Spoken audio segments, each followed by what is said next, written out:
আচ্ছা, আমরা যারা অ্যান্ড্রয়েড মোবাইল ব্যবহার করি, আমাদের মোবাইল কিন্তু অনেক ক্ষেত্রে বাইরে গেলে বা ডেইলি লাইফ ইউজ করার ক্ষেত্রে কিন্তু অনেকেরই অনেক সমস্যা হয় বেসিক্যালি চার্জের কারণে।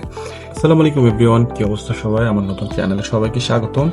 আচ্ছা, আমরা যারা অ্যান্ড্রয়েড মোবাইল ব্যবহার করি, আমাদের মোবাইল কিন্তু অনেক ক্ষেত্রে বাইরে গেলে বা ডেইলি লাইফ ইউজ করার ক্ষেত্রে কিন্তু অনেকেরই অনেক সমস্যা হয় বেসিক্যালি চার্জের কারণে।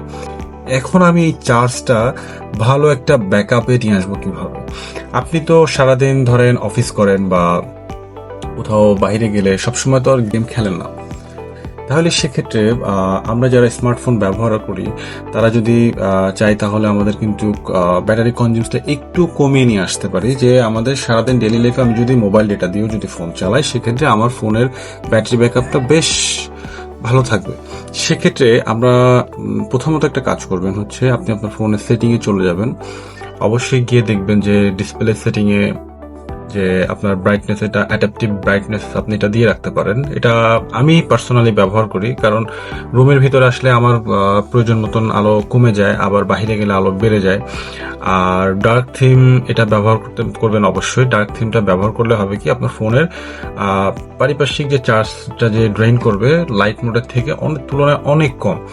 এবং দেখেন এখানে ডিসপ্লে যে রিফ্রেশ রেটটা আপনি যদি অটো স্মার্ট অপটিমাইজেশন করে রাখেন, মানে ধরেন আপনি যখন যেটা ব্যবহার করতেছেন আপনার এফপিএসটা সেই হিসাবে কাউন্ট করবে। এখন আমি সবসময় চেষ্টা করি কি যে 60 হার্টে চালানোর জন্য। যখন আমি গেম খেলি তখন আমি অটোতে চলে যাই বা 144 দিয়ে, যেটা আমার পছন্দ আর কি, বা আপনার যেটা পছন্দ। এখন এই অপশনটা কিন্তু সব ফোনে কিন্তু নেই, সবার ফোনে থাকবে না। বেসিক্যালি ওল্ড যে মডেলগুলো আছে সেই ফোনগুলোতে থাকবে না। তো সেক্ষেত্রে আপনারা চেষ্টা করবেন যে ডার্ক মোডটা ব্যবহার করার জন্য। এবং আপনি একটু ব্যাকে চলে আসেন। এখন দেখেন এই যে ব্যাটারিতে গিয়ে ব্যাটারি যে সেভারটা আছে, আপনি বাইরে থাকলে বা সারাদিন যদি আপনার ব্যাকআপ লাগে তাহলে সেক্ষেত্রে আপনি এই যে ইউজ ব্যাটারি সেভার এটা ব্যবহার করতে পারেন। এখন আপনি ব্যাকে চলে আসেন।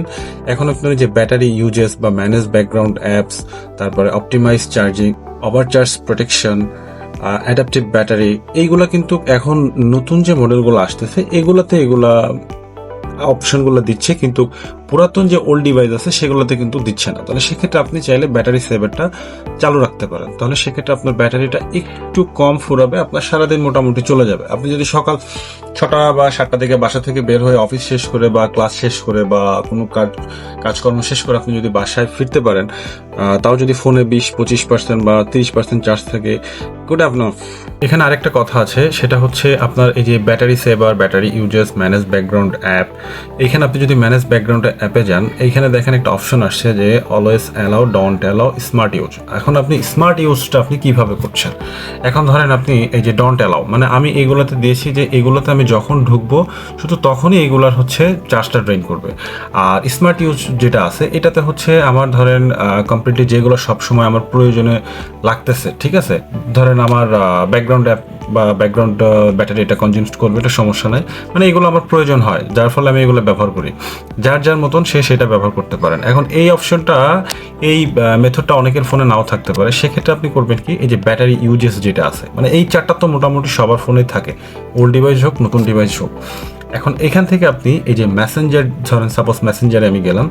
এখন দেখেন অলওয়েজ অ্যালাউ, মানে হচ্ছে আপনি যদি ফোন যদি লকও করে রাখেন, এটা আপনার ব্যাকগ্রাউন্ডে অল টাইম আপনার ব্যাটারি লাইফ বার্ন করতে থাকবে, ড্রেন করতে থাকবে। এখন আপনি ডোন্ট অ্যালাউ দিলে কিন্তু কোনো নোটিফিকেশন আপনি পাবেন না, ঠিক আছে? যখন স্ক্রিন অন করবেন তখন আপনি নোটিফিকেশন পাবেন। সেক্ষেত্রে আপনি কি করবেন, স্মার্ট ইউজ, মানে আপনার যখন ওর কোনো নোটিফিকেশন বা কল বা কোনো কিছু আসা প্রয়োজন হয় তখন সেটা আপনার স্ক্রিনের সামনে পপ আপ হয়ে চলে আসবে। আদারওয়াইজ আপনার এটা বন্ধই থাকবে। এই তো আজকের ট্রিক্সটা এটাই ছিল। ধন্যবাদ, সাথে থাকবেন। আসসালামু আলাইকুম।